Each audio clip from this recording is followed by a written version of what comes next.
Virat chilli powder అన్ని రకాల వంటలకు పచ్చళ్లకు సరైన chilli powder. No colour, no chemicals.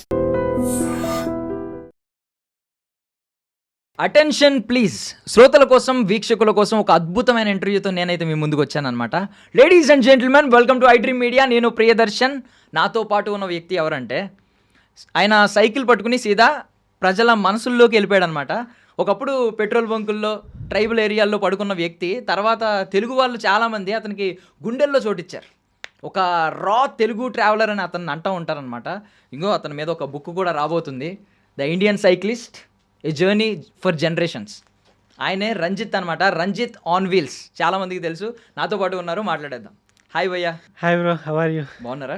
Super. So first of all చాలా హ్యాపీగా ఉంది. అంటే వీడియోస్లో, ఇన్స్టాగ్రామ్లో, సోషల్ మీడియాలో, ఫేస్బుక్లో రకరకాల చోట్ల చూస్తున్నాం. సో ఈరోజు స్టూడియోలో చూడడం చాలా ఆనందంగా ఉంది. సో భగీరథ్ మాత్రం మిస్ అయ్యాం. భగీరథ్ నేను కూడా ప్రతిరోజు మిస్ అవుతూ ఉంటా. యా, ఎందుకంటే వాడితో జర్నీ చేశాను కదా. ఇక్కడికి తీసుకొస్తే బాగుండేది, బట్ ఎక్కువసేపు ఉండేవాడు. నాలాగనే ఇక్కడికి వెళ్ళి వెళ్దాం పద డాడీ అంటాడు.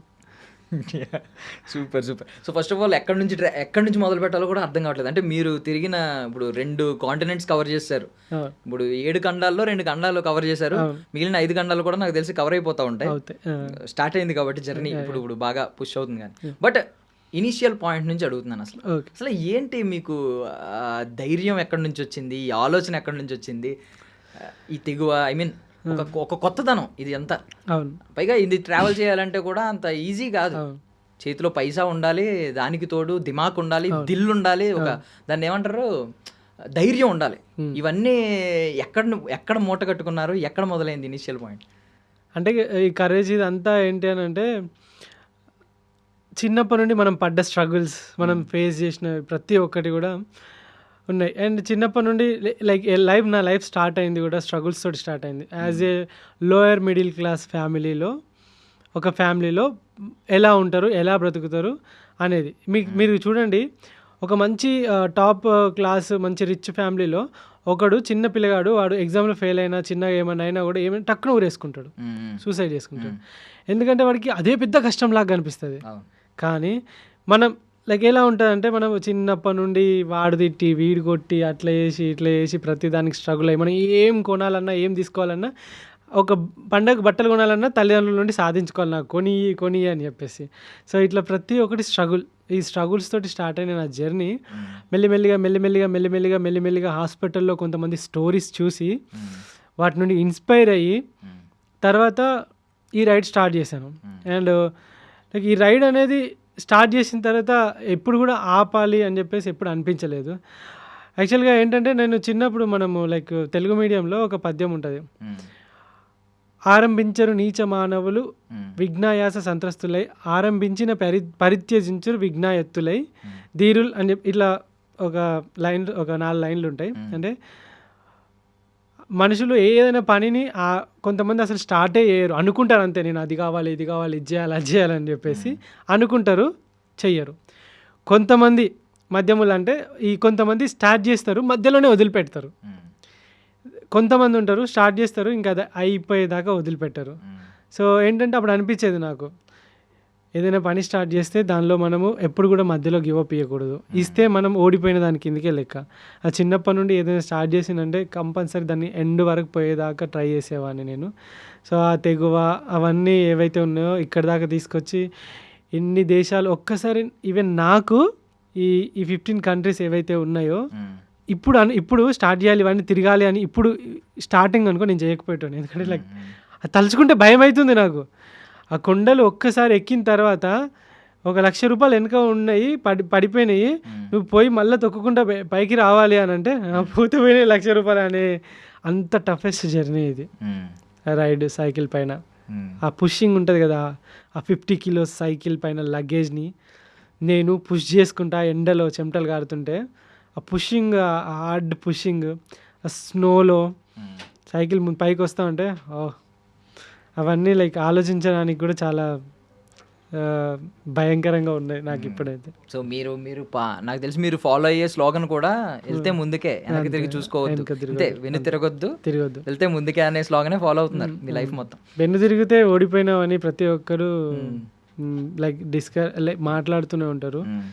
మనం స్టార్ట్ చేసాం కదా, లాస్ట్ వరకు వెళ్తే ఫస్ట్లో చాలా అంటారు కదా, ఎడ్యుకేషన్ యొక్క రూట్ బిటర్గా ఉన్న ఫ్రూట్ చాలా స్వీట్గా ఉంటుందని చెప్పి. ఏం చదువుకున్నారు మీరు? నాది డిప్లొమా బ్యాచిలర్ మాస్టర్ ఫార్మసీ అయిపోయింది. ఓకే, ఇప్పుడు బేసికల్లీ ఇప్పుడు దాకా చెప్పిన రంజిత్, మా ఎదురుగుండా కనిపిస్తున్న రంజిత్, ఈ లక్షణాలన్నీ రావడానికి చిన్నప్పటి నుంచి పడిన కష్టాలన్నీ కారణం. అవును. కానీ ఈ యూట్యూబ్ ఛానల్లో ఇలా స్టార్ట్ చేయడానికి ఒక 4 ఏళ్ల క్రితం నుండి మిమ్మల్ని చూస్తున్నాం. అవును. దీనికి కారణం ఏంటి? యూట్యూబ్లోకి రావాలి, ఇలా యూట్యూబ్ క్రియేటర్ అవ్వాలి, యూట్యూబే ఒక పెద్ద ప్లాట్ఫామ్, ఒక ఇంపాక్టింగ్, చాలా మందిని ఇంపాక్ట్ చేసే ప్లాట్ఫామ్ అవుతుందని మీరు ఎలా గెస్ చేయగలిగారు? నేను యాక్చువల్గా నా రైడ్ స్టార్ట్ చేసినప్పుడు నాకు యూట్యూబ్లో వీడియో ఎడిటింగ్ కూడా తెలియదు. ఈవెన్ నాకు యూట్యూబ్లో వీడియో పెడితే మానిటైజేషన్ ఆన్ చేయాలని కూడా తెలియదు.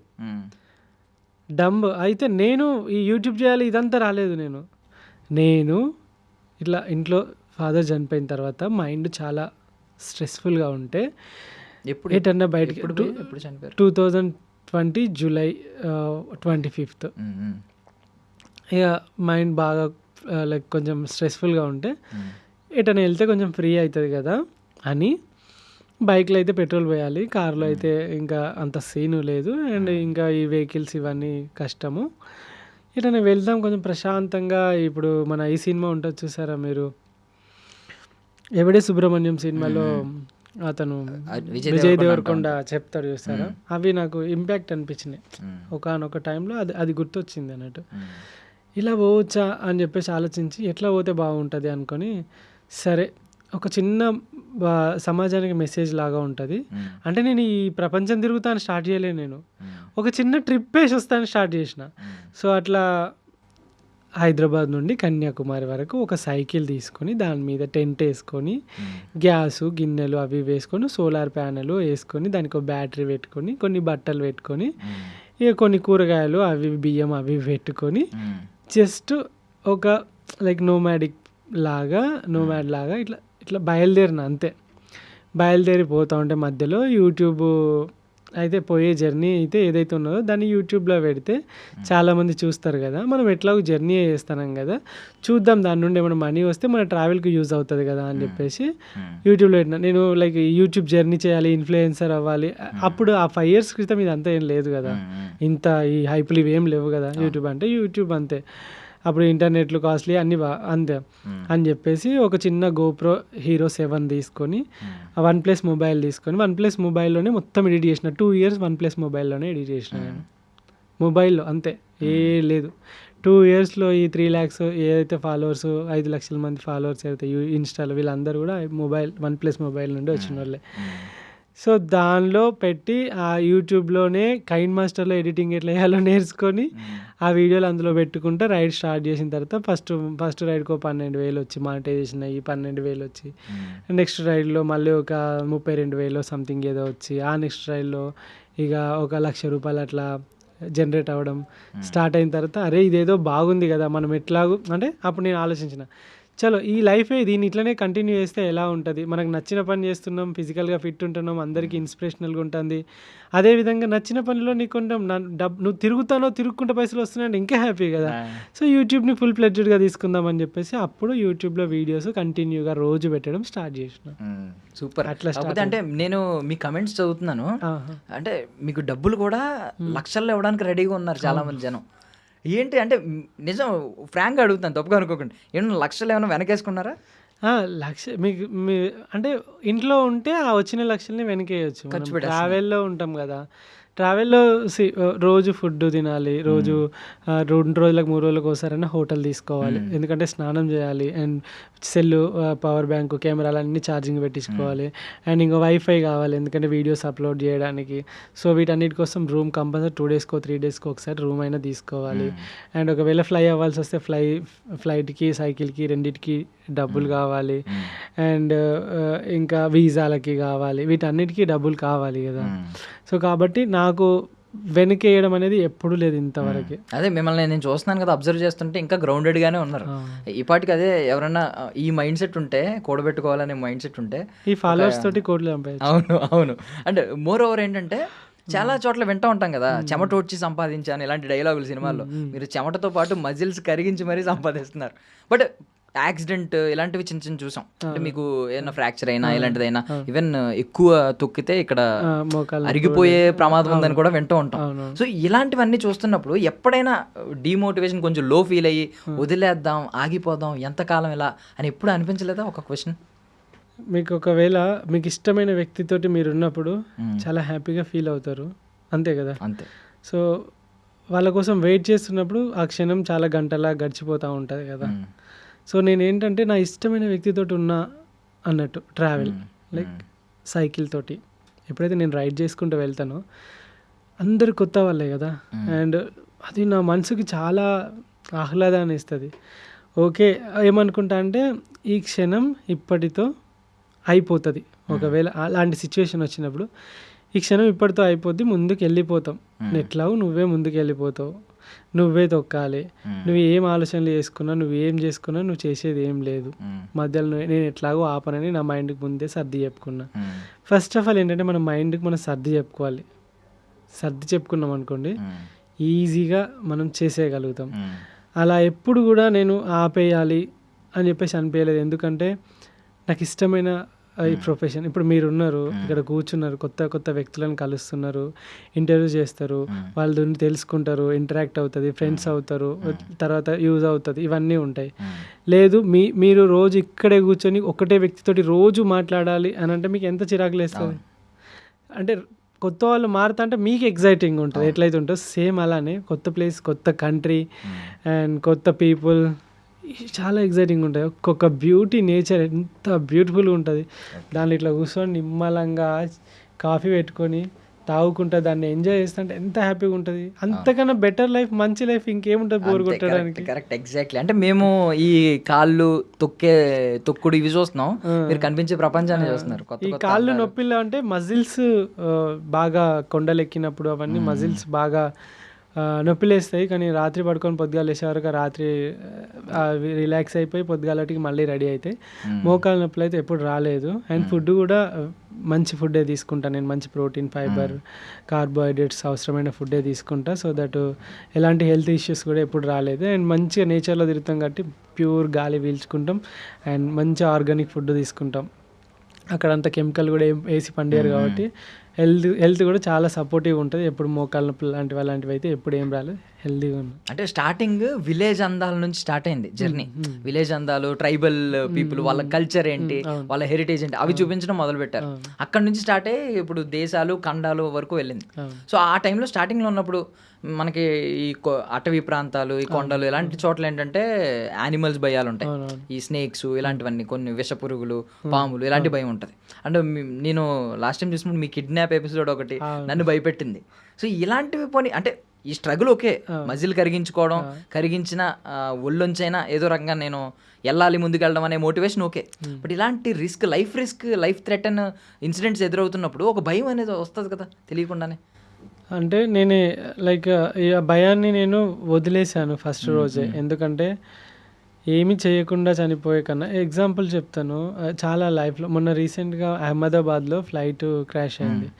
సరే పాపం చేసిర్రు అంటే లైక్ వాళ్ళు ఫ్లైట్ కావాలని పోయి ఎక్కిర్రు అనుకుందాం, అట్లా చచ్చిపోయారు అనుకుందాం. ఇట్లనే మన లెక్కనే కూర్చొని నిమ్మలంగా ముచ్చట పెడుతున్నారు. సడన్గా వచ్చి ఫ్లైట్ పడాలి, నా హాస్టల్ వాళ్ళు కూడా చచ్చిపోయారు. చావు అనేది ఎక్కడ పోయినా వస్తుంది. ఇప్పుడు బైక్ మీద పోయేటోడికి వస్తుంది, ఆ పాపం వాడేం పాపం తెలియదు, వాడు కనీసం రోడ్డు పక్కన నడుచుకుంటూ పోతాంటే వెనకకి లారీ వచ్చి గుద్ది చచ్చిపోయిన వాళ్ళు చాలామంది ఉన్నారు కదా. సో చావు ఎట్లాగో వస్తుంది, ఒక రోజు వస్తుంది. వస్తుందని చెప్పేసి భయపడకుండా ఈ బతికినన్ని రోజులు లివ్ ద మూమెంట్ అంటారు కదా, ఈ మూమెంట్ని బతికిద్దాం చాలు, చనిపోయినా ప్రశాంతంగా హ్యాపీగా చనిపోతాం. ఏం సాధించకుండా డబ్బులన్నీ కూడబెట్టి కోట్లు అన్నీ బ్యాంకులో వేసుకొని 10, 20, 50 ఎకరాల జాగాలు కొనుక్కొని, ఫ్లాట్లు కొనుక్కొని, ఎకరాలు కొనుక్కొని అవన్నిటిని కూడా అనుభవించకుండా చచ్చిపోతే అప్పుడు ఎంత బాధ అనిపిస్తుంది. లైఫ్ అంతా వేస్ట్ చేసుకొని హాస్పిటల్ బెడ్ మీద నువ్వు, ఒంట్లో శక్తి ఉండదు, ఓపిక ఉండదు, అకౌంట్లో డబ్బులు ఉంటాయి, సమయం ఉంటుంది, కానీ నడవలేవు, వాటిని ఖర్చు పెట్టలేవు. అలాంటప్పుడు ఈ సంపాదించిందంతా ఈ బెడ్ మీద పండుకొని పుట్నాలు బుక్కినట్టు గోళీలు బుక్కడానికి అనిపిస్తుంది కదా. కరెక్ట్. నేను ఏమనుకున్నా అంటే నా లాస్ట్ బ్రీత్ బెడ్ పైన ఉండకూడదు, హాస్పిటల్ బెడ్ పైన అనుకున్నా. ఎందుకంటే 300 మందితో 10 రోజులు ట్రావెల్ చేసిన నేను. వాళ్ళ బాధలు, వాళ్ళ కష్టాలు, వాళ్ళ సాక్రిఫైజెస్ అన్నీ విన్నప్పుడు అనిపించింది నేను ఇలా బ్రతకొద్దు మ్మ్. అనుకున్నా, అన్నీ బంద్ చేసి కొత్తగా బయటకు వచ్చేసి. Super super. So tribal people నుంచి మొదలు పెడితే వాళ్ళ నమ్మకాన్ని సంపాదించుకోవడం అంత సులువు కాదు. మీరు ఎవరినైనా ఎంత పెద్ద బిజినెస్ మ్యాగ్నెట్నైనా ఒక ఫిగర్ చూపించో, ఒక నెంబర్ చూపించో, లేదంటే వాడికి నీ వల్ల ఉపయోగపడుతుంది, మన వల్ల ఉపయోగపడుతుంది అనుకున్నప్పుడు వాడే మన దగ్గరికి వస్తాడు. బట్ ట్రైబల్ పీపుల్ అలా కాదు. వాళ్ళ నమ్మకాన్ని గెలవాలంటే చాలా కష్టం. ఊరికే నమ్మరు కదా ఎవరు పడితే వాళ్ళ నుంచి. మీరు ఎలాగా అంటే వాళ్ళని ట్యాకిల్ చేయడం అనేది ఒక టాస్క్. స్టార్టింగ్ ఎలాగా అంటే నేను అక్కడికి ఎలా రీచ్ అవుతాను, సైకిల్ పైన రీచ్ అవుతాను. ఎప్పుడైతే సైకిల్ పైన రీచ్ అవుతానో వాళ్ళు ఆ సైకిల్ చూస్తారు. ఫస్ట్ ఏంటంటే నేను ఒక మంచిగా షర్టు, ప్యాంటు, టీ షర్ట్ వేసుకొని వాళ్ళ దగ్గరికి వెళ్ళిపోయినా అనుకోండి, ఒక మనిషిలాగా చూస్తారు. అంటే వీడు ఎవడో అన్నట్టు చూస్తారు. వాళ్ళకి ఏంటంటే ఒక క్యూరియాసిటీ వస్తుంది. నేను సైకిల్ పైన ఎవడు వీడు, సైకిల్ ఏంది, ఇట్లా సైకిల్ మీద ఏడుకొచ్చిండు, స్కిన్ చూస్తే వేరే కలర్ ఉంది, వాళ్ళది ఒక స్కిన్ మనది స్కిన్ అట్లా ఉంటుంది. ఎక్కడ ఇదేంది, ఇది అంతేందని చూస్తారు. ఫస్ట్ వాళ్ళే వస్తారు మన దగ్గరికి. అలా ఎదుటివాడు మనపైన ఆసక్తి చూపిస్తున్నప్పుడు వాళ్ళతో కలిపోవడం ఈజీ. ఎందుకంటే వాడు మనల్ని తెలుసుకోవాలనుకుంటున్నాడు. మనమే వాళ్ళ దగ్గర ఆసక్తి కలుస్తున్నప్పుడు వాడు నా దగ్గర ఏమో ఉన్నది కాబట్టి వీడు వస్తానని చెప్పేసి అనుకోవడం వేరే. సో ఏంటంటే ఇక్కడ ఏం జరుగుతుందంటే సైకిల్ పైన ఎక్కడో రోడ్ల పైన రైడింగ్ చేసుకుంటే వైల్డ్లోకి వెళ్ళి వస్తూ ఉంటే వాళ్ళకి ఎగ్జైటింగ్ అనిపిస్తుంది. కూర్చొని మాట్లాడినా, లేకుంటే వాళ్ళ ఇంట్లోకి పోయినా కూడా, వాళ్ళు ఏమైనా ఇచ్చినా కూడా, ఏం చేసినా కూడా నాకు పెద్దగా ట్రస్ట్ గెయిన్ చేసుకోవాల్సిన పని ఉండదు బికాజ్ ఆఫ్ సైకిల్. అక్కడ అలాంటి ఏరియాల్లో ఏదైనా అద్భుతమైన ఫుడ్ తిన్న ఫీలింగ్ ఇప్పటికైనా ఉందా? వాళ్ళ ఫుడ్ ఎలా ఉంటుందంటే మన లెక్క ఇక మసాలాలు ఉండవు, ఉప్పులు ఉండవు, కారాలు ఉండవు. ఒక రా మీట్ ఎట్లుంటుందో అట్లా ఉంటుంది. లైక్ మంగోలియా చూసుకుందాం. మంగోలియాలో నాకు చాలామంది వండి పెట్టిర్రు. జస్ట్ నీళ్ళల్లో రైస్ వేసిర్రు, మటన్ వేసిర్రు, మటన్ మొత్తం వేసేసిర్రు, మంచిగా ఉడికిచ్చిర్రు, తీసుకొచ్చి పెట్టిర్రు. అది నాకు లైక్ ఎంత రాప్ టేస్ట్. ఇప్పుడు మనము చాలామంది మందు తాగుతారు. ఎగ్జాంపుల్ చెప్తాను, మందు తాగుతారు. ఒక ఒక వోడ్కా అనుకుందాం, దానికి ఒక టేస్ట్ ఉంటుంది, దానికి ఒక ఫ్లేవర్ ఉంటుంది, వాడు తయారు చేసి అక్కడ పెడతాడు. నువ్వు పోయినవు, దానిలో థమ్స్అప్ పోసినావు, కోకోకోలా పోసినావు, మొత్తం దాని టేస్ట్ అంతా తీయగా చేసుకొని తాగినావు. అంటే నువ్వు టేస్ట్ని చంపేసి వేరే టేస్ట్, అదే థమ్స్అప్, కోకోకోలా తాగినట్టే ఉంటుంది కదా. సో ఇక్కడ ఏంటంటే రా మీట్ అంటే పచ్చిది కాదు, వండిందే, కానీ దాని ఫ్లేవర్, దాని tender and the food authentic food. అంటే వాళ్ళు ఎందుకురా అట్లా తింటారు అని అంటే వాళ్ళకి మసాలాలు అవి దొరకక కాదు, అలాంటి ఫుడ్ తింటేనే అక్కడ సర్వైవ్ కాగలుగుతారు కాబట్టి ఆ ఫుడ్ తింటారు వాళ్ళు. అండ్ మనం కూడా చూడొచ్చు కదా, ఒక 100 సంవత్సరాల క్రితం మన యాన్సెస్టర్స్ ఎట్లున్నారు, ఇలానే బతుకుంటారు కదా. ఆదిమానవుడు ఎట్లా బతికిండు, ఇలానే బతుకుంటాడు కదా. అలాంటి లైఫ్ని మనకైతే టైం మిషన్ అయితే లేదు వెనక పోవడానికి, కానీ టైం మిషన్ లేకున్నా కంట్రీ దాటితే ఇలాంటి వాళ్ళు చాలామంది ఉన్నారు, ఇంకా అలానే బతికే వాళ్ళు చాలామంది ఉన్నారు. వాళ్ళందరిని చూసినప్పుడు అనిపిస్తుంది, ఓకే నేను ఇలా కూడా బ్రతకొచ్చు. ఒకవేళ ఏం దొరకనప్పుడు మన అమ్మ అంటది, అరే కరివేపాకు లేదురా తీసుకురా పోరా అంటే, కూర ఏం బాగోదు అని అంటారు, మసాలా అయిపోయింది వేయకుంటే ఏం బాగోదు అని అంటారు కదా, నూనె లేకుంటే కూర ఎట్లా వండుతారు అని అంటారు, రైట్. సో ఇక్కడ ఉన్న సిచ్యువేషన్స్ ఇవన్నీ లేకుండా తినొచ్చు, ఎలా అయినా బ్రతకొచ్చు, బతకాలనుకుంటే ఎలాగైనా బ్రతకొచ్చు అని అంటారు కదా. ఎలాగైనా బ్రతకొచ్చు, కడుపు నాలుకకు రుచిగానే ఉండాలని అవసరం లేదు. కడుపు నిండి అది శక్తిని ఇస్తుందంటే అది ఎలా ఉన్నా పర్లేదు. నా నాలుక రుచి మర్చిపోయింది. ఎందుకంటే లైక్ వేరే కంట్రీస్లో ఉప్పు, కారాలు, మసాలాలు దొరకవు, పచ్చళ్ళు ఇవన్నీ దొరకవు. అన్ని డిఫరెంట్ ఫుడ్లు, డిఫరెంట్ కల్చర్లు. సో కాబట్టి అన్ని కల్చర్ల ఫుడ్లు అన్నీ తిన్నప్పుడే మనము ఒక ట్రూ ట్రావెలర్ అవుతాం. కరెక్ట్. సో ఇప్పుడు సినిమాల్లో చూపిస్తూ ఉంటారు, ఇంకా కొంతమంది మాట్లాడుతూ ఉంటారు, అంటే కొన్ని తెగలు ఇంకా ప్రపంచాన్ని చూడలేదు అసలు. వాళ్ళకి ఎప్పుడు అంటే మనం తప్పుగా అనట్లేదు, ఇది సామెత వాడుతున్నాను కానీ, బావిలో కప్పలు అంటారు, అంటే బయట ప్రపంచం తెలియదు. అంటే అది నెగిటివ్గా మాట్లాడలేదు. కొన్ని తెగలు ఇంకా ఉన్నాయి భూమి మీద, బయట ప్రపంచం తెలియదు. ఈవెన్ వాటర్ అనే టర్మ్ కూడా వాళ్ళకి తెలియదు. ఇలాంటి చూసారు ఏమన్నా తెగలు ఎదురైనా? మంగోలియాలో ఇప్పుడు నేను డ్రోన్ తీసుకెళ్ళాను. అక్కడికి డ్రోన్ చాలా రేర్గా వాడరు అక్కడ ఎవరు, అసలు వాళ్ళ దగ్గరికి వేరే వాడు బయటకు వాడు. అలాంటి ఒక 800 కిలోమీటర్ల డెజర్ట్ రైల్లో నేను డ్రోన్ తీసుకుపోయి డ్రోన్ ఎగిరేసినప్పుడు వాళ్ళు షాక్ అవుతారు. వాళ్ళ ఇల్లుని వాళ్ళు ఎప్పుడు పైనుండి చూసుంటారు కదా, అర్థమైందా? వాళ్ళ ఊరిని వాళ్ళు ఎప్పుడు పైనుండి చూసుంటారు కదా. వాళ్ళకి ఆ డ్రోన్ చూపెట్టి ఇట్లా కెమెరా ఇట్లా చూపెట్టి ఎగురుతూ ఉంటాయి అని ఓ చాలా హ్యాపీగా ఫీల్ అవ్వడం. వాళ్ళందరికీ అది వాళ్ళ మొబైల్ ఏమైనా ఉంటే కూడా వాళ్ళకి అవి ఫుటేజ్ ఇవ్వడము, అవన్నీ చూపెట్టినప్పుడు వాళ్ళు అసలు మనకు తెలియదు అలాంటిది ఒకటి. అండ్ నేను కూడా లైక్ ఇప్పుడు కొన్ని రెస్టారెంట్లలో ఇట్లా పోగానే అది రోబో వచ్చేసి ఫుడ్ తెచ్చి ఇస్తుంది. ఇచ్చిన తర్వాత అది అట్లనే నిలబడి చూస్తూ ఉంటుంది అన్నట్టు. అరే ఇదేంది ఇట్లా చూస్తాను, నాకు ఫస్ట్ టైం జపాన్లో ఏంది ఇంకా చూస్తాను పోతలేదు అని అంటే అక్కడ థ్యాంక్ యూ ఇట్లా దాన్ని క్లిక్ చేయాలి, థ్యాంక్ యూ అని చెప్పేసి క్లిక్ చేస్తేనే పోతాను. అంటే ఇట్లా ఇట్లా క్లిక్ చేయగానే థ్యాంక్ యూ అని పోతుంది. నేనేమో ఇది అది చూస్తాను, అది ఇంకా పోతలేదని నేను చూస్తాను. లాస్ట్ పక్కన ఉన్న వాళ్ళు ఇట్లా క్లిక్ చేయపోతాను అంటే క్లిక్ చేయగానే పోయింది. సో లైక్ ఇవన్నీ different kind of experiences. Like టెక్నాలజీతో పోల్చుకున్నా లేకుంటే మొత్తం వెనక టెక్నాలజీ లేకుండా ఇండియా ఒక 100 సంవత్సరాల క్రితం ఎట్లుందో మంగోలియా అట్లా ఉండేది అన్నట్టు. ఏం కంబోడియా కూడా కొంచెం అంత డెవలప్డ్ కాదు, అది కూడా కొంచెం వెనకాల ఉన్న కంట్రీయే. సో ఈ యొక్క ట్రైబల్స్ని కలిసినప్పుడు ఇప్పుడు గుర్రం పాలు తాగినావు ఎప్పుడైనా? లేదు లేదు. నేను గుర్రం పాలు తాగినా. లైక్ ఒకసారి పాము తినాల్సి వచ్చింది, మొత్తం పాము మొత్తము, కొన్నిసార్లు తేలు. సో ఇలాంటి different kind of foods, different kinds of గుర్రం పాలతోటి వాళ్ళు అది చేస్తారు, ఉరుక్ అని అంటారు.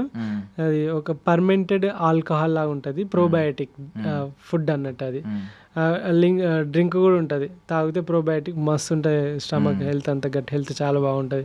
అలాంటివి ఇప్పుడు కొరియాలో చూసుకుంటే కిమ్చి అని చెప్పేసి ప్రోబయాటిక్. మనం ఎట్లనైతే మనకు ప్రోబయాటిక్ ఉంది ఏంటంటే పెరుగు, మనం ఎట్లనైతే పెరుగు తింటాం వాళ్ళు ఎవరు పెరుగులు తినరు, అస్సలు తినరు, ఎవరు ఎక్కడ చూడలే నేను. సో అలా డిఫరెంట్ కైండ్ ఆఫ్ ఫుడ్లు కల్చర్లు ఓకే ఇవి ఇట్లా కూడా ఉంటాయి. అంటే ప్రజలు ఏదో ఒకటి తయారు చేసుకొని ఉన్నారు, ఒక్కొక్క కంట్రీలో ఒక్కొక్క లాగా ఉన్నారు అని చెప్పేసి. ఇప్పుడు కంబోడియా లాంటి కంట్రీ